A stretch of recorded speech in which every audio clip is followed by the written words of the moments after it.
Estimado público, bienvenidos a Cabalidades, un espacio en donde podemos hablar de lo que queramos de una manera cabal, o no. Piensa en la colonia, la Nueva España. Te apuesto a que lo que viste fue algo así más o menos. Calles empedradas con candelabros de hierro, una dama de corse bajando de un carruaje, un sacerdote con sotana impecable, un indio con la cabeza baja y las manos juntas, orden, jerarquías, elegancia. ¿Verdad que sí? Ahora bien, ¿qué pasaría si te dijera que todo eso es prácticamente una mentira?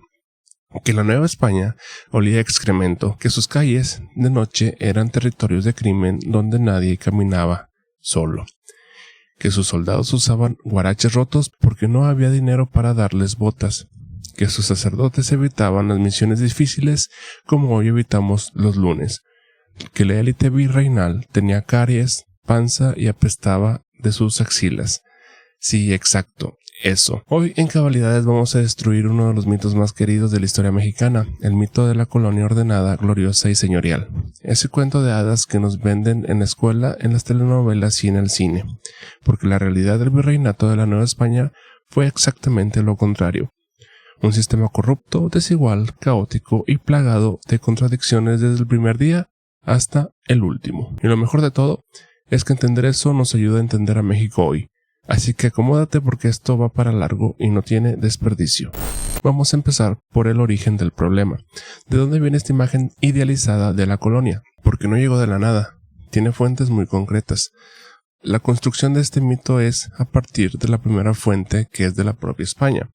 Durante siglos, 3 específicamente, la corona española intentó proyectar su imagen de sí misma como civilizadora. La Nueva España no era una colonia explotada, según el discurso oficial, sino que era un territorio redimido, evangelizado y ordenado, una extensión del imperio más poderoso del mundo en ese momento. Esa narrativa convenía a todos, a España, que necesitaba justificar su presencia, a la Iglesia, que necesitaba justificar sus recursos, y a las élites criollas, que necesitaban justificar su privilegio. La segunda fuente son los rivales de España. Esto suena paradójico, ¿verdad? ¿Cómo pueden los enemigos de España haber contribuido al mito de su grandeza? Sencillo, porque la envidia también construye leyendas. Ingleses, holandeses y franceses escuchaban hablar de las fabulosas ciudades novohispanas, de los cargamentos de plata que cruzaban el Atlántico, de los palacios que hacían parecer modestas a sus propias capitales, y lo creyeron. Exageraron la riqueza de la Nueva España, precisamente porque querían una parte de ella. La tercera fuente, y quizá aún más poderosa, es nuestra propia industria cultural, literatura, tradición oral, cine, radio, televisión, etc. Décadas y décadas produciendo contenido ambientado en la colonia, y ese contenido con fines de entretenimiento y a veces de consumo turístico distorsionó la época de manera sistemática. Piensa en cualquier telenovela colonial, las señoriales calles de las grandes ciudades, los carruajes con majestuosidad, las familias distinguidas festejando, los soldados con galantes uniformes, la servidumbre sometiéndose a sus señores, los pueblos indios en pulcro orden. Y por supuesto, las castas perfectamente definidas, la devoción religiosa inquebrantable y la moral estricta. Esa imagen es la que muchos tenemos grabada y es fundamentalmente una fantasía. Y piensa por un segundo y hazte una pregunta. ¿Cuántas de las ideas sobre México, sobre por qué somos como somos, sobre nuestras costumbres, sobre nuestros vicios colectivos, vive de esta imagen idealizada de la colonia? Porque si la base está equivocada, todo lo que construimos sobre ella también lo va a estar. Pero no quiero que te quedes solo con la desmitificación, quiero que entiendas por qué importa. ¿Por qué el mito colonial no es un simple error histórico? Es una herramienta política. Cuando creemos que hubo un orden colonial perfecto que se rompió con la independencia o la revolución, estamos cayendo en una trampa ideológica. Estamos romantizando un sistema de explotación, así que vamos a desarmarlo pieza por pieza. Empecemos por lo más grande, las ciudades. La Nueva España tenía ciudades impresionantes, eso es verdad, nadie lo niega. Puebla, Valladolid, hoy Morelia, Guanajuato, Zacatecas, la propia Ciudad de México, por supuesto. Construcciones monumentales que todavía hoy nos dejan con boca abierta. Las llamaban la ciudad de los palacios. Y de lejos, o en un cuadro, o en una foto postal, lucían exactamente así, como palacios. El problema era lo que había detrás de esa postal. Imagínate que eres un visitante europeo llegando a la Ciudad de México. En el siglo XVIII sales del muelle, entras a la ciudad, caminas maravillado frente al colegio de San Ildefonso, te detienes en la plaza de armas, contemplas la catedral, todo te parece grandioso, impresionante, piensas, de verdad España construyó algo extraordinario aquí. Ahora sigue caminando un poco más, apenas unos bloques. De repente, sin que nadie te avise, caes literalmente en los infiernos, barrios donde lo mejor que puede pasarte es que te roben sin violencia, aceras en los pocos lugares donde existen, llenas de mujeres de la vida galante y tugurios, turbas de mendigos que te rodean y no te sueltan hasta que das una moneda, vecindades enteras organizadas profesionalmente para asaltar transeúntes, extorsionar comerciantes o directamente secuestrar. Y si seguías caminando hacia los arrabales, el espectáculo era aún peor, calles irregulares donde el lodo y el polvo se alternaban según la temporada, casuchas de cartón, perros callejeros, niños desnutridos, migrantes de provincia buscando una vida mejor que nunca llegaba y nunca iba a llegar, caudillos de barrio que cobraban cuotas de protección, le hace extorsión, y sobornaban a las autoridades para operar en paz. ¿Te suena familiar? Debería, porque las ciudades coloniales novohispanas no se parecían a las ciudades actuales de México. Eran mucho peores. Vamos a hablar de algo que ninguna telenovela te muestra, el olor. No había servicio de recolección de basura eficiente. Los desechos, y cuando digo desechos incluyo excremento humano y animales muertos, se acumulaban en puntos elegidos por la tradición popular, en las esquinas, junto a los mercados, a los costados de las iglesias. Y porque no había drenaje en las ciudades coloniales, muchos simplemente lanzaban sus desechos directamente a la calle, algo que estaba técnicamente prohibido, pero que nadie podía evitar porque no había otra alternativa. Las fuentes engalanaban las ciudades, y que los turistas de hoy fotografían con deleite.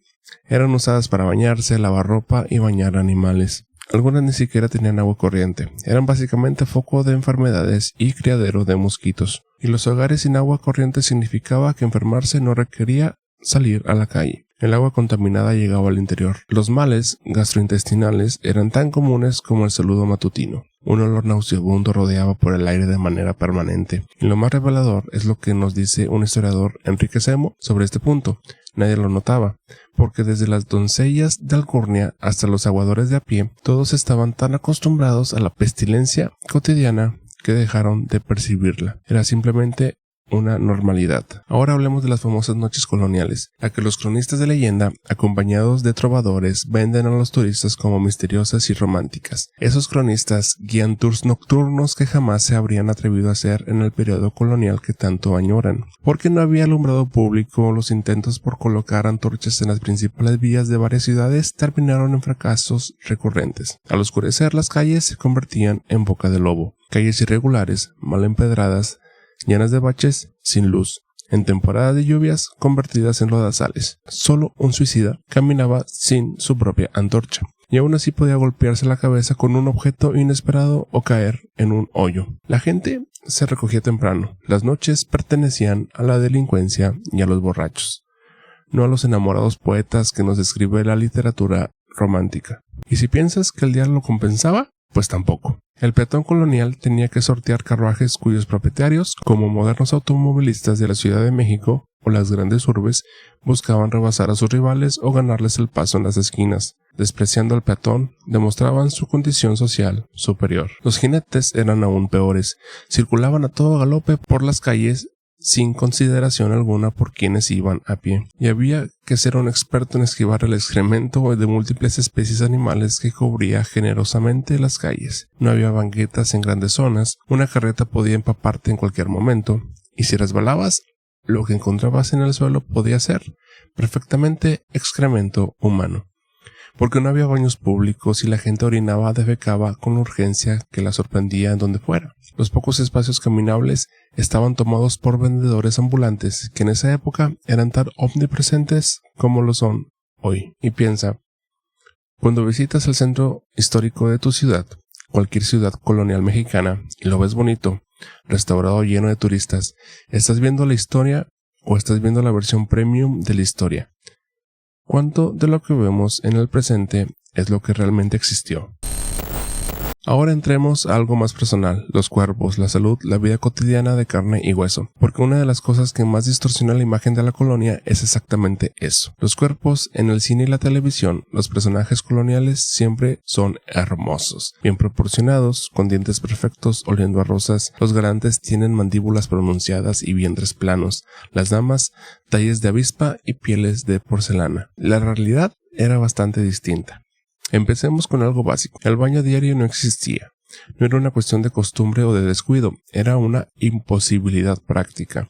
Sin agua corriente en los hogares, bañarse requería un esfuerzo considerable que no había razón para hacer cotidianamente. Un galán colonial apestaba desde las axilas hasta las partes íntimas. Los romances coloniales que el cine reproduce con tanto glamour eran en la práctica una mezcla de mal aliento, axilas sin lavar, ropa mal lavada y cuerpos que distaban mucho de la perfección. Las mujeres de las clases altas, las que supuestamente representaban la elegancia máxima del virreinato, tenían problemas tan básicos como caries severas o falta de varios dientes. La ausencia de ejercicio combinada con dietas altas en azúcar y grasas entre las clases privilegiadas destruía rápidamente los cuerpos de quienes en su juventud habían sido atractivos. El talle perfecto que vemos en heroínas y galanes coloniales de las obras de teatro era una rareza absoluta, y había un problema que afectaba a todos, ricos y pobres. La viruela. Las cicatrices que dejaba, conocidas como picaduras de viruela, eran tan comunes que muchos hombres y mujeres de las altas sociedades, idolatrados socialmente por su supuesta presencia, las llevaban en el rostro. La diferencia entre pobres y ricos era que los ricos sobrevivían la enfermedad con más frecuencia. Para los indígenas, el contagio con frecuencia era mortal. De igual manera, si la situación de las clases altas era así, imagínate la del pueblo. La inmensa mayoría de la población vivía en la desnutrición, cuerpos famélicos y de baja estatura que envejecían rápidamente. Y aquí viene un dato que creo que nadie olvida una vez que lo escucha. La esperanza de vida de los sectores más pobres de la Nueva España rondaba los 35 años. 35 años, piénsalo. En ese contexto, una persona de 40 era literalmente un anciano. Los factores que contribuían a esa cifra eran múltiples: desnutrición crónica, altísima mortalidad infantil, muertes en parto, enfermedades infecciosas, sobreexplotación laboral y algo que el historiador Enrique Samo llama el escaso deseo de vivir. Una forma de decir que cuando tu existencia es un tormento constante, el espíritu también se apaga antes de tiempo. El nivel del consumo era bajísimo, difícilmente se adquiría ropa nueva, un colchón para dormir o una mesa para el comedor. El grueso de la gente dormía en petate y comía en el suelo. El espectáculo más común entre el pueblo eran las ropas raídas y guaraches a punto de deshacerse. Y entre los opulentos edificios que intentaban proclamar la majestuosidad de la Nueva España, circulaban permanentemente hordas de pobres acosados por el hambre. Así también, el lenguaje y la educación real que recibían era muy distante a la cual se presenta. Y la famosa educación colonial, ese castellano impecable que hablan los personajes de las telenovelas. El pueblo hablaba un castellano desordenado, mezclado con múltiples palabras y expresiones indígenas. Soltaban groserías a los cuatro vientos, se regodeaban con alusiones sexuales. Los primeros albureros ya estaban en marcha, inventando ese sistema de doble sentido con el que con irreverencia intentaban vengarse del injusto orden social. No es casualidad que al final de la época colonial las familias encumbradas se quejaran amargamente de la enorme cantidad de léperos que horrorizaban las ciudades. Ese insulto, lépero, era la forma en la que la élite nombraba a una realidad que no podía controlar: el caos verbal, gestual y cultural de las mayorías. Y no creas que las clases altas eran tan distintas en su cultura cotidiana. También usaban expresiones soeces y burlas con contenido sexual en la intimidad de sus hogares. Pensar que las conversaciones privadas de la élite eran expresiones como los diálogos de Sor Juana Inés de la Cruz en sus novelas no era así, era algo muy distante. Hablaban basura pura. Se reía, se gritaba y se hablaba desordenadamente, exactamente igual que ahora. El nivel educativo de las propias clases altas era inferior al que muestran en la actualidad. Solo un porcentaje pequeñísimo estudiaba algo más allá de las experiencias cotidianas. Y aquí surge una pregunta que quiero lanzarte. ¿Es posible que el lépero, ese personaje que las élites despreciaban, haya sido en realidad el precursor del mexicano contemporáneo, el que subvierte el lenguaje, el que usa el humor para sobrevivir al poder, el que crea una cultura desde los márgenes. ¿No suena más a resistencia que a degradación? Ahora, hablemos de la Iglesia, porque en el imaginario colonial, la Iglesia es el pilar moral inquebrantable, el guardián de las costumbres, el freno de los excesos, el corazón espiritual de la Nueva España. Y sí, la Iglesia colonial tuvo figuras extraordinarias, misioneros que arriesgaron y entregaron la vida en los territorios hostiles, intelectuales que produjeron obras de un valor incalculable, defensores de los indígenas que se enfrentaron al poder civil mientras nadie más lo hacía. Pero eso era una excepción que confirmaba la regla. Vamos a ver la vida cómoda del clero. La imagen del fraile abnegado que cumplía sus votos de castidad y pobreza hasta la muerte es exactamente eso, una imagen. No todos los religiosos eran una reedición de Motolinia, el fraile franciscano que eligió vivir en pobreza entre los indígenas. Por el contrario, la mayoría vivía mucho mejor que el grueso de la población, por supuesto. Los conventos de las órdenes religiosas en las zonas prósperas del centro de México eran instituciones de considerable riqueza y comodidad. Había en ellos bibliotecas, jardines, cocinas bien surtidas, cuartos decorados.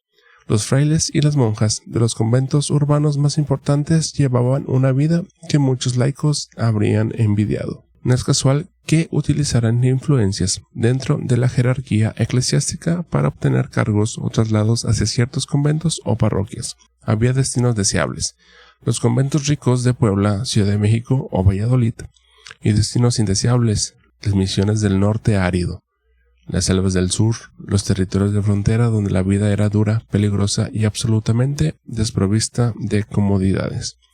En 1561, el propio rey Felipe II se quejó de manera explícita de la forma tan evidente en que los frailes novohispanos optaban por vivir en las zonas apacibles y pobladas del centro de México, perjudicando el esfuerzo evangelizador, que supuestamente era su razón de ser. Los evangelizadores evitaban las misiones del extremo sur o norte, preferían la comodidad de los grandes recintos educativos que administraban sus órdenes. Para cada fray Junípero Serra, que se trasladó en los confines del imperio y misionó entre los indígenas de la Alta California, había 20 frailes esperando un ascenso o una muerte cómoda en su convento de siempre. Ahora, también había conflictos internos en la iglesia, porque si el problema fuera solo la comodidad de algunos frailes, podríamos tolerarlo. El problema es que la iglesia colonial era un campo de batalla permanente. Los conflictos entre el clero secular, los curas diocesanos dependientes del obispo, el clero regular y los frailes de la orden religiosas eran constantes, profundos y a veces espectaculares. Ambos grupos competían por territorios, por feligreses, por recursos y por influencia. El episodio más dramático de esta guerra interna ocurrió a mediados del siglo XVII, cuando el poderoso obispo de Puebla, Juan de Palafox y Mendoza, intentó ejercer su autoridad sobre el clero regular de las diócesis. Los jesuitas, que no estaban dispuestos a someterse, reaccionaron con una insubordinación abierta que llegaron a denunciarlo ante el propio papado. El resultado, Palafox fue removido. El mensaje era claro. En la Nueva España, hasta la iglesia operaba con las reglas de la política más cruda. La tranquilidad no existió ni entre la jerarquía eclesiástica. El supuesto bastión espiritual del orden colonial era, en la práctica, uno de sus espacios más conflictivos. Y piensa, ¿cuánto de esta dinámica, institución que predica una cosa y vive otra, reconocemos en el presente? No te estoy pidiendo que juzgues a la iglesia ni a los pecados de la colonia. Te estoy pidiendo que pienses en cuántas instituciones mexicanas funcionan exactamente con esa misma lógica. Grandiosidad hacia afuera, caos y conveniencia hacia adentro. Ahora, si la iglesia daba para reír y llorar al mismo tiempo, el ejército colonial es directamente una película de comedia con final trágico. Pensamos en el ejército de la colonia como una máquina de guerra perfecta, hombres férreos disciplinados con relucientes uniformes, formados en la más estricta disciplina militar.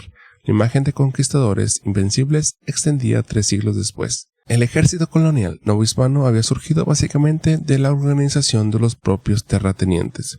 Grupos de hombres mal armados y no profesionales constituían la base de la seguridad de la colonia más rica del mundo. Los nombres eran pomposos: Albarderos de la Guardia del excelentísimo señor Virrey, Regimiento de la Infantería de la Nueva España, pero designaban varias docenas de hombres mal preparados que lo que realmente ansiaban era convertirse en terratenientes y dejaban de ser funcionarios con un sueldo miserable. Solo cumplían un papel decoroso cuando reprimían rebeliones de indígenas que tenían aún menos recursos. Si se les hubiera utilizado para enfrentar a una invasión exterior de verdad, habrían huido o fracasado estrepitosamente. Los únicos soldados verdaderamente eficientes eran los que custodiaban los fuertes de los puertos principales, como el fuerte de San Juan de Ulúa en Veracruz. Esos sí daban miedo. Los corsarios ingleses como Francis Drake o John Hawkins lo sabían perfectamente. Si tomaban un fuerte, el resto era pan comido, porque las tropas del interior no tenían capacidad real de combate. La Nueva España solo estaba segura gracias al poder naval español, que impedía, aunque no con éxito absoluto, que otras naciones se acercaran demasiado. La Nueva España solo estaba segura gracias al poderío naval español, que impedía, aunque no con absoluto éxito, que otras naciones se acercaran demasiado. Y ahora hablemos del soldado raso, que era en sí mismo un símbolo de injusticia social. Lo más revelador no es la influencia del ejército en general, es la condición de sus soldados rasos. La gran mayoría eran indígenas o mestizos, pobres a quienes se forzaba a vestir el uniforme del imperio. No tenían el menor espíritu de combate, lo que querían era regresar a sus comunidades de las que habían sido arrancados. Sus uniformes, uniformes, era una palabra generosa. Portaban ropas raídas de diversa índole que solo recordaban lo que en algún momento había sido una vestimenta militar. En invierno usaban jorongos sobre el resto del uniforme. Muchos seguían usando guaraches humildes porque el calzado militar brillaba por su ausencia. Sus armas eran vetustas. Los combatientes casi siempre dependían del artilugio más elemental, dagas y espadas. Y aquí viene el dato que lo dice todo. Historiadores de la Benemérita Universidad Autónoma de Puebla documentaron algo impresionante.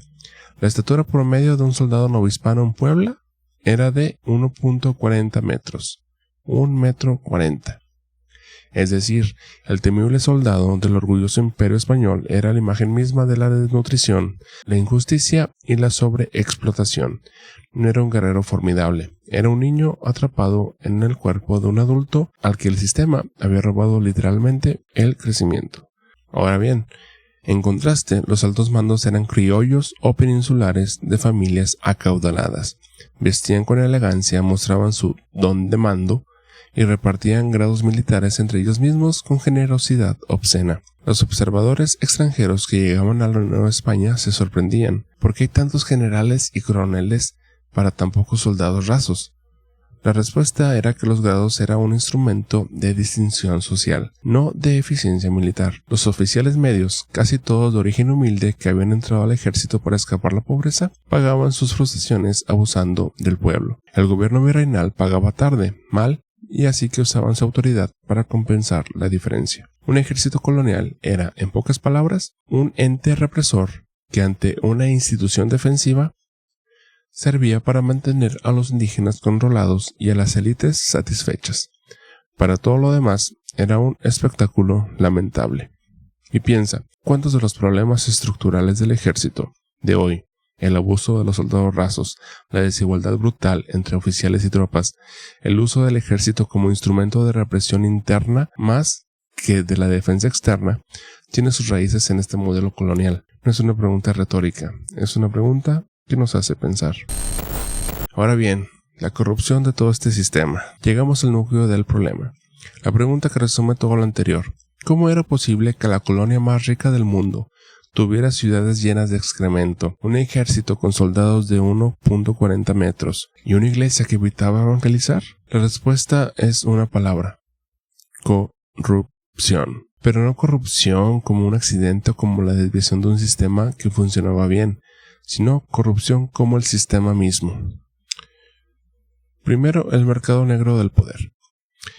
En la Nueva España todo se vendía o se compraba, no metafóricamente, literalmente.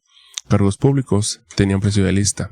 Si querías ser el alcalde mayor, regidor o corregidor, había que pagar. El cargo era una inversión que luego se recuperaba con creces a través del acceso al tributo indígena, los concesionarios de recursos y los sobornos. Títulos de la ciudad. Las poblaciones que querían el prestigio de ser llamados ciudades en lugar de villas pagaban por ello. Era un negocio para la corona. Concesiones para las explotaciones de recursos, las minas, los bosques, las rutas comerciales. Todo tenía dueño y todo tenía un precio. Las posesiones eclesiásticas. El mercado negro de los curazgos, las parroquias con feligresías ricas, era bien conocido por todos. Los mejores cargos de la iglesia se obtenían con influencias y dinero, no con santidad. Ningún propietario declaraba la totalidad de sus bienes. Las estadísticas de ingresos fiscales que muchos historiadores usan para medir la riqueza novohispana son imprecisas por diseño. Nadie dice la verdad. No se sabía a ciencia cierta cuántas cabezas de ganado se sacrificaban, cuánto mineral producía una mina, cuánto se cosechaba o hasta cuántas limosnas recibía una parroquia. Todos mentían, desde frailes hasta generales, pasando por caciques indígenas y monjas.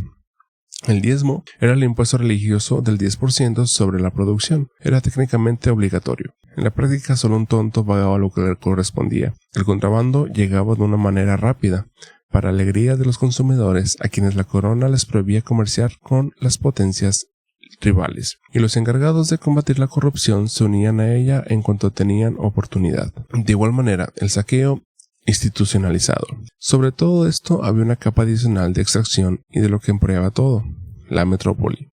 España no solo permitía la corrupción local.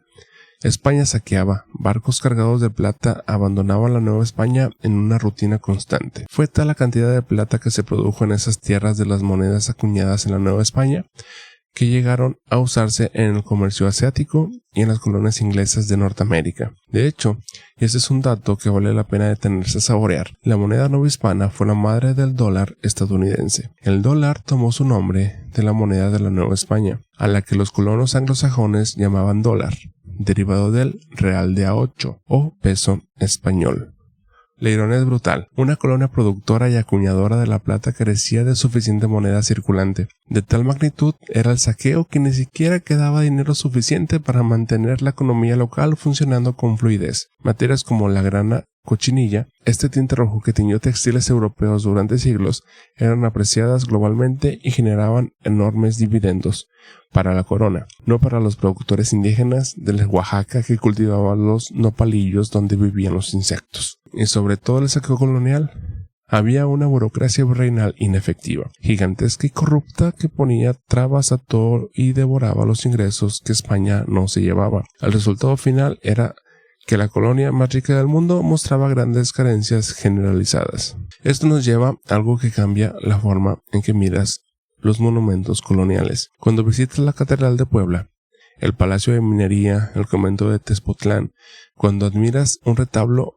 churrigueresco o una capilla abierta, ¿qué estás viendo? Estás viendo el trabajo de un producto forzado. Conventos, haciendas y palacios se construyeron mediante encomienda, trabajando forzadamente y con esclavitud. En cada detalle novohispano, varios historiadores destacan que hay sangre, injusticia y explotación. Los artesanos esmeraban en sus grabados y pinturas no por el amor al arte, como supone el admirador superficial de la historia colonial, sino por necesidad. El hambre y el miedo son motores creativos muy eficaces. Miles de indios esclavos negros entregaron sus vidas para que en los siglos venideros se hablara de un esplendor novohispano que en realidad solo existió en diminutos espacios de privilegio. Para cada fastuosa catedral había 10,000 chozas que contaban la verdad del virreinato. Y si en este momento piensas que a lo mejor estamos siendo demasiado duros con el pasado, me parece legítimo, pero quiero hacerte una pregunta. ¿A quiénes beneficia que idealicemos la colonia? ¿Quién necesita que creamos que España fue una madre patria generosa? ¿Quién gana cuando romantizamos ese sistema? Porque yo creo que hay respuestas muy claras a esas preguntas y no son respuestas neutrales. Y ahora necesito desbaratar un último punto pilar del mito colonial, la estabilidad. 3 siglos de paz colonial. Esa es la frase, como si la Nueva España hubiera sido un remanso de tranquilidad entre la turbulencia de la conquista y el caos de la independencia. Desechemos eso. Nunca hubo 3 siglos de paz, ni un solo fue completamente pacífico. Por ejemplo, las rebeliones indígenas fueron constantemente más visibles. A lo largo de los 3 siglos coloniales, no hubo una sola década sin algún levantamiento indígena en algún punto del territorio novohispano. Desde los chichimecas del norte, que mantuvieron una guerra abierta con los españoles durante décadas en lo que hoy es el Bajío, hasta los mayas de Yucatán y los pueblos del sur, la resistencia nunca se extinguió por completo. Los caminos eran peligrosos en proporción directa a la distancia del centro colonial. Asaltos, pillaje y violencia de bandas organizadas era la norma en las rutas alejadas. Los blancos temían internarse en regiones indias. Los indios vivían en el miedo permanente al látigo criollo y al de los capataces mestizos. No había coexistencia pacífica, había tensión armada contenida con represión. Para complicar aún más el escenario, en el último siglo de vida colonial, la Nueva España tuvo que lidiar con un creciente número de mestizos, producto del inevitable proceso de mezcla racial, que no encajaban en ninguna de las categorías oficiales del orden colonial. El sistema virreinal había sido diseñado para 2 repúblicas, la de los españoles y la de los indios. Los mestizos no cabían en ninguna. No se sentían indios, a quienes en general ellos despreciaban, pero tampoco españoles, a quienes envidiaban. Eran rebeldes por naturaleza sistémica. El sistema mismo los había excluido. ¿Te suena algo al día de hoy? Se asocian con unos u otros según su conveniencia. No eran dignos de confianza para ninguna de las 2 repúblicas. Eran, en la práctica, un elemento de desestabilización permanente, un sector social que crecía sin parar, porque la mezcla racial era imparable, y que no tenía un lugar definido en el orden establecido. Las élites también se peleaban, pero no toda inestabilidad venía de abajo. Las propias élites se despedazaban entre sí. El enfrentamiento más emblemático y temprano, en 1565, apenas 4 décadas después de la caída de Tenochtitlan, Martín Cortés Zúñiga, hijo del famoso conquistador, encabezó una sublevación contra las disposiciones de la corona. El motivo, la amenaza de eliminar el sistema de la encomienda, que era la base de la riqueza de los descendientes de los conquistadores. Cortés llegó al grado de sugerir la independencia de la Nueva España y sus partidarios querían proclamarle rey. En 1565, 250 años antes de la independencia oficial, ya alguien estaba planteando separarse de España, porque los intereses económicos de las élites criollas nunca coincidieron plenamente con los de la metrópoli. Y de igual manera, en la independencia esta fue la razón de la separación, pero eso lo vamos a ver más adelante. Y los conflictos internos de la iglesia ya los vimos.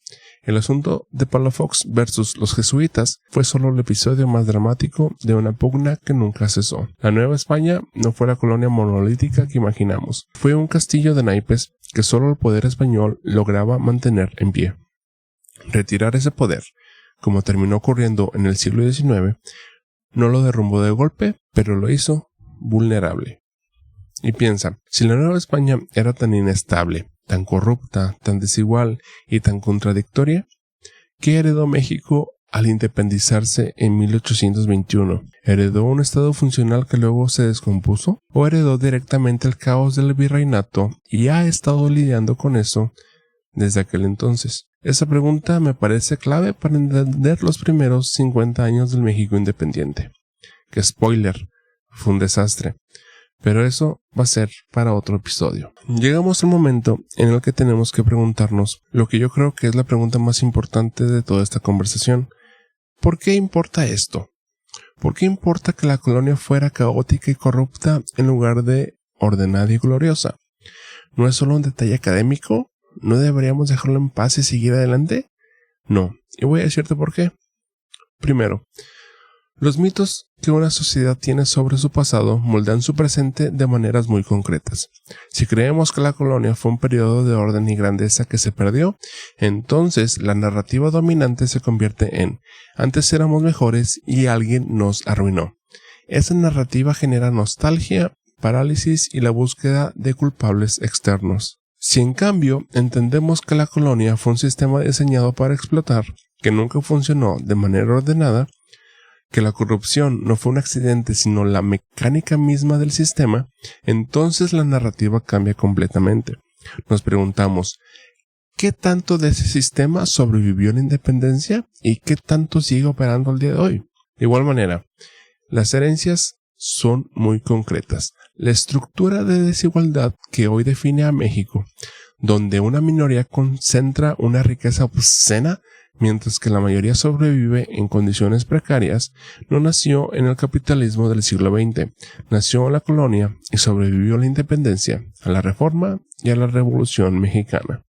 La corrupción sistemática que permea las instituciones mexicanas, donde los cargos públicos se usan para el enriquecimiento personal, donde el soborno es una moneda corriente, donde los encargados de combatir la corrupción se unen a ella, tiene sus raíces directas en un modelo virreinal. El desprecio institucional hacia los sectores indígenas y populares que siguen expresándose en la política, la cultura y la economía mexicana viene de un sistema que durante siglos, 3 específicamente, legalizó ese desprecio y lo convirtió en estructura. No estoy diciendo que la colonia explica todo, estoy diciendo que la colonia explica mucho y que entenderla sin los mitos y sin la romantización nos da herramientas para ver el presente con mucha más claridad. Otra cosa, España no fue la madre patria.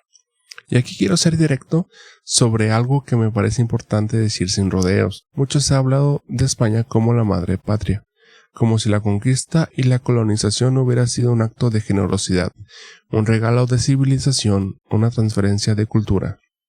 La Nueva España no fue construida como un regalo, fue construida como una máquina de extracción. España no actuó como una madre, explotó, saqueó, denigró durante 3 siglos. Las madres tienden a amar a sus hijos. España se esmeró en lastimar y reprimir al suyo. Eso no significa que no haya nada valioso en el legado español en México. Por eso estamos aquí, por eso somos hispanos. Por eso somos, en su mayoría, mestizos. La lengua que hablo ahora mismo para hablar contigo viene de ahí. La arquitectura que admiro viene de ahí. La mezcla cultural que define a México viene de ahí. Eso es real e inocultable. Pero la madre patria es un mito. España creó la Nueva España con el mero propósito de lucrar con ella. Y cuando el negocio dejó de ser rentable, la soltó. Piensa, ¿puede una nación construirse sobre mitos fundacionales que son fundamentalmente falseados? ¿O en algún momento la realidad se impone y hay que rehacer la narrativa? Yo creo que México lleva 2 siglos en ese proceso de rehacer su narrativa. Y entender la colonia como realmente fue, con toda su brutalidad y sus contradicciones, es parte esencial de ese proceso. Como sociedad. Muy bien, hagamos el recuento. Hoy hablamos de la Nueva España tal como fue, no como nos la enseñaron, específicamente hablando del periodo de la colonia. Esta presumía ciudades majestuosas, mientras sus calles apestaban a excremento, y sus habitantes sobrevivían con una esperanza de vida de 35 años. Una iglesia que predicaba pobreza desde los conventos lujosos y que se peleaba internamente por el poder. Un ejército cuyos soldados medían 1.40 metros porque los tenía desnutridos desde la infancia. Una administración donde todo tenía precio y nadie declaraba sus verdaderos ingresos. Una metrópoli que vaciaba la riqueza de la colonia más próspera y la dejaba sin dinero circulante. Un orden social que generaba rebeliones constantes, no 3 siglos de paz. ¿Fue la Nueva España un desastre total? No. Produjo riqueza real, produjo arte extraordinario, produjo intelectuales brillantes, científicos notables, escritoras como Sor Juana, que siguen siendo referencia universal. Produjo una mezcla cultural única que es la base de México como hoy lo conocemos. Pero produjo todo eso a un costo brutal. Y ese costo lo pagamos los millones de anónimos cuyos nombres nunca aparecen en los libros de texto. Los indios de reparto que levantaron las catedrales, los esclavos negros que trabajaban las haciendas, las mujeres indígenas sin nombre, los niños que murieron antes de cumplir 5 años, los mestizos que no cabían o no caben en ningún mundo. El mito de la colonia ordenada y gloriosa es, en el fondo, la historia del poder contada por el poder. Lo que estamos haciendo aquí, en Cabalidades, es intentar contar la otra historia. La historia de la complejidad. La historia que no nos deja bien con nadie ni con nada, pero que nos acerca un poco más a lo que creo en lo personal que es la verdad. Y esto que estamos viendo es la antesala que está preparando lo que fue la independencia de México. Porque si la colonia no fue lo que nos dijeron, la independencia fue lo que nos dijeron. Pero eso lo vemos en otro episodio. Ahora, si este episodio te hizo pensar o cuestionarte algo, o te sacudió, aunque sea un poquito, eso es todo lo que pedimos en Cabalidades, que haya una sacudida. Porque la historia que no es incómoda es historia decorativa. Y nosotros no estamos aquí para decorar. Comparte esto con alguien que le importe a México o a quien no le importa a México o con quien tú quieras. Deja tu comentario, dale like. Sígueme en todas mis redes sociales, Instagram, Facebook, Twitter, Threads, TikTok. Y si quieres seguir con nuestra travesía, ya sabes dónde encontrarme. Por lo pronto, piensa cabalmente.